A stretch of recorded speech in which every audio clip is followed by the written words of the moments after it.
Hi, my name is Carla, I'm from Brazil, and I'm here to tell you why I am not going to the World Cup. One of the reasons for making this video is that every time I tell someone that I'm from Brazil, someone in the group tells me that they're gonna go to the World Cup. So we went to the streets and we asked people here in the US what came to their minds when they thought about Brazil. The girls. Ronaldo. Soccer first. Lots of partying, lots of dancing. Hot. But here's when it gets serious. The World Cup is gonna add up to about $30 billion. That's more than the last 3 World Cups added together. They added up to about 25 billion. Now tell me, in a country where illiteracy can reach 21% and averages 10%, a country that ranks 85 in the Human Development Index, a country where 13 million of people are underfed every day, and where many other people die waiting for medical treatment.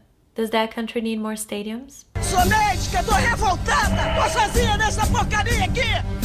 Não posso fazer nada pelo excesso de pacientes doentes. E a secretaria, o governador não faz nada. So some politicians argue that the World Cup and the Olympics are the incentive our country needed to get better. Wait, what? So we've been paying taxes all these years. For what? What country needs an incentive to take care of its people? Suddenly, there's all this money to build stadiums, and the population is led to believe that the World Cup is just the change they are needed for their lives to get better. But the truth is that most of the money that comes from the games and the stadiums goes straight to FIFA, and we don't even see it. And the money that comes from tourists and investors goes straight to the hands of those people that already have money. So yeah, maybe the guy who's selling ice cream on the beach is gonna do better that week, but will the event really change his life?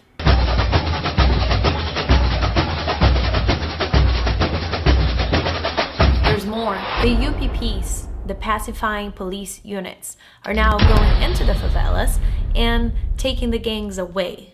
Now, where do you think they're taking those gangs to, and for how long are they really gonna be gone? We call this in Brazil putting the dirt under the rug. It's a temporary solution for a much deeper problem. Plus, what do you think comes with samba, partying, and dancing?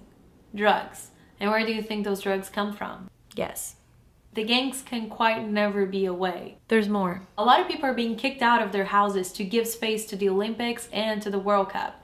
Against their will. Their houses are just being marked every day and destroyed. That's how it's working.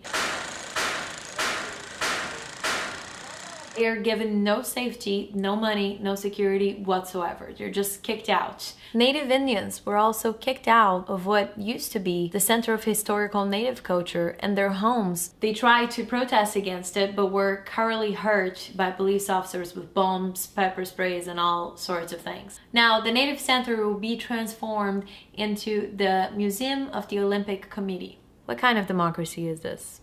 Now, don't get me wrong. I think the World Cup and the Olympics are great events, but they're not what our country needs right now. Look at the other nations that hosted the World Cup. Look at the costs of maintaining what we built.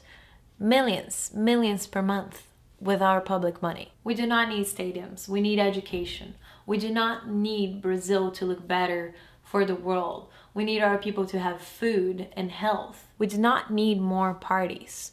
We need people with jobs and a sustainable way of living. It is proven by all the billions we're now spending that we have more than enough money to change the situation. Or that at least we had it until the World Cup and the Olympics.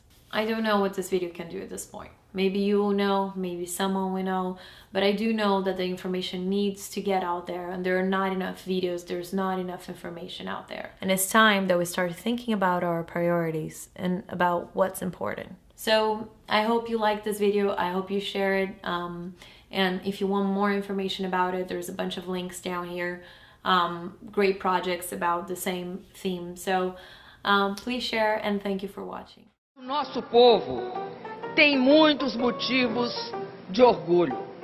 Temos hoje uma economia estável e em crescimento. Nos últimos 8 anos, elevamos para a classe média 40 milhões de brasileiros. Somos um país que promove a inclusão social e que tem, na diversidade étnica, cultural e religiosa, uma de suas maiores riquezas, e que convive respeitosamente com o meio ambiente. Por isso, hoje o Brasil é admirado por muito mais que seu futebol, sua música e suas festas populares. Convido os povos do mundo inteiro a conhecer melhor o Brasil e os brasileiros. Vocês encontrarão um país muito bem preparado para realizar a Copa do Mundo, com toda a infraestrutura necessária, com um eficiente sistema de transporte, com avançada tecnologia de comunicação e com muita segurança. Estamos fazendo a nossa parte para que a Copa do Mundo de 2014 seja a melhor de todos os tempos. Estejam certos que esse novo Brasil estará pronto para encantar o mundo em 2014.